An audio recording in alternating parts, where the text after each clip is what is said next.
We are going to be picking our peas today, and we are going to preserve them by freezing them. Today we're going to show you how to take care of our peas. We're going to be looking for some peas that are kind of like this. They're just big enough, and we're going to want to pop them off right here at the top. They have a nice little cap here, and we're going to want to keep that on there because it's going to help keep it sweeter. And inside here we've got our nice peas.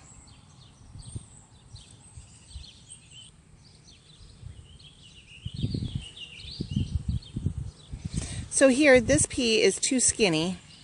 It's not ready to be picked. This pea is just a little bit on the older side. As you can see, the color is a little bit darker and it's really firm. You're not going to want to use that one. They're not going to be as sweet. You're going to want to find one that is just starting to fill out and have that nice green color like we have right here. Hi friends from the Elmore and Genoa Library. I just got done picking peas out of my garden. There are way too many here for me to eat in one meal, so I am going to preserve them.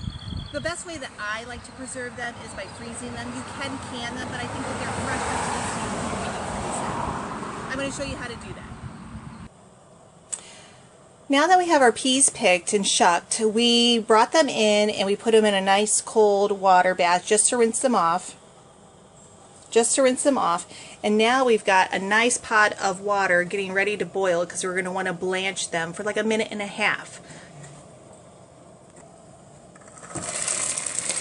We're adding the peas to the hot boiling water so that way we can blanch them for a minute and a half. We've already set the timer to a minute and a half, and we just started it.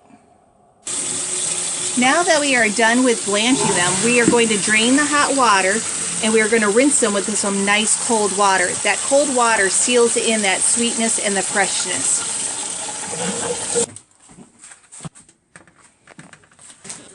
So we blanched our peas and we laid them out on a cookie sheet. We let them dry a little bit, and we put them here in a pint bag. You can put them in a quart bag or you can put them in a freezer box, either way. You can store these in the freezer up to 6 to 12 months. You want to make sure that you put a date on them so that way you know how long it's been in the freezer. This is the end, and like I said, you can now have these for a nice delicious meal down the road from today when it's not garden season. Thank you for joining in.